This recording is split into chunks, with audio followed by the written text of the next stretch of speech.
Hello everybody, how are we doing? Good. Yeah, just before I start, I'm not sure I've got much to add on the old killing of Osama bin Laden, except round my way they take the bins out on a Thursday. For reasons I'm not going to go into because it's a little bit boring actually, I was brought up by my Indian grandmother, so you could say I was nan-bred. She's a great woman, my grandmother, great woman. Last 2 or 3 months of her life, she was in and out of a coma. She'd had a dodgy ticker for a while. I much prefer to remember her as a vibrant woman earlier on. She was very creative. She was she wrote about food largely, cucumber writer and stuff like that. She married one of Roald Dahl's brother, Chana Dahl. And she was a really feisty woman. She liked nothing better than a really good row, a really good onion argy-bargy. Enough of the naff Indian jokes, I think, by now. But one of the things she did teach me, actually, was to not be completely intolerant of rude people. I can't bear rudeness. And I haven't quite worked out which is the ruder of these two. A queue-jumping lobster and a farmer who squeezes too hard when milking. You see, the first is just plain shellfish. The second has no consideration for others. I have a couple of children. I have an 8-year-old boy and a 6-year-old daughter. The 8-year-old boy had a birthday a couple of weeks ago. Someone born in one of those helium balloons. At the end of the day, I wanted to let it go. My wife wanted to tether it, so we couldn't agree, so we left it up in the air.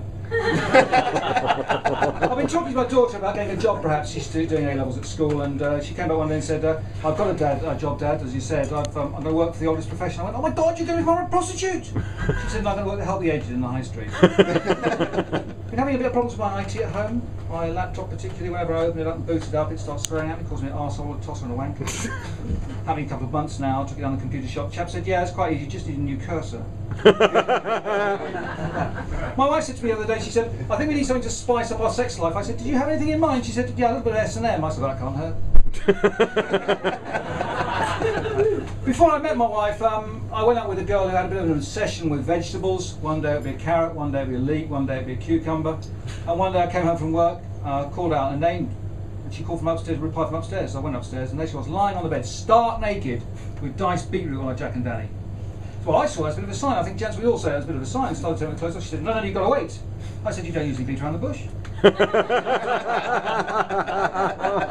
finished with her after an incident with an aubergine, and I went around India for a few weeks. I ended up on the coast there. I met a girl. She was a right little goer.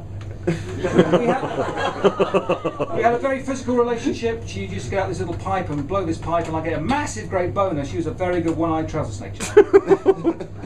No? Okay, yeah, can go.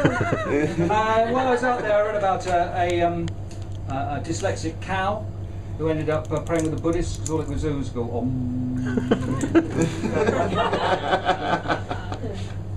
now, it's a few years old, but every sort of 6 months or so, this story comes back into our consciousness because will John Terry ever shake hands with Wayne Bridge? That's you know this story about. Anyway, no one ever quite explained to me, to my satisfaction, what Veronique Peroncel, you know, the girl involved, whether she was a French underwear model or a French underwear model. Ladies, if your French underwear splits in two, does that make you a Basque separatist? I've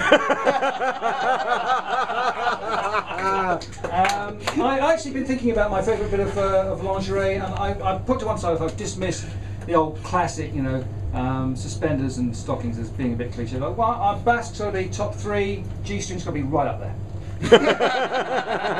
One of the things that we're all getting older, but I seem to get older faster if that's possible. One of the things about getting older is that your body starts to show signs of ageing, and one of the problems I've got at the moment is just a slight plumbing problem. Whenever I go for a pee, I don't quite finish. I feel like I haven't emptied my bladder. It's been going on a couple of months now, I just can't seem to shake it. Another thing that happens is that you find your pump doesn't work quite as well. It's sort of like those water cannons you give kids, you know, great gloops and jets of water to start off with, and then it sort of slowly recedes into a rather pathetic dribble, but enough of my shortcomings. The sperm I do produce, though, are very musical. They're often up there tinkling the ovaries. I think one of the problems I've got, and all this is about, is my wife keeps on walking out halfway through sex. Last week she walked out again halfway through. I said, why do you keep walking out? She said, well, Tim, don't take this personally, but I just don't fancy it any longer. No hard feelings, I said, speak for yourself. I spent Saturday with 2 hot babes. I thought you'd be impressed. Yeah, I was babysitting my brother's twins. They're running a bit of a temperature. I gave them some Calpol, that was fine. Bought a couple of books over the weekend. I bought a book on Joseph Fritzl. It's a bestseller. I bought a book on anti-gravity. It's hard to put down. And I just wanted to leave you with this thought: if you're deaf and schizophrenic, and you still hear the voices in your head, I've been Tim Rivettett, you've been fab. Yeah!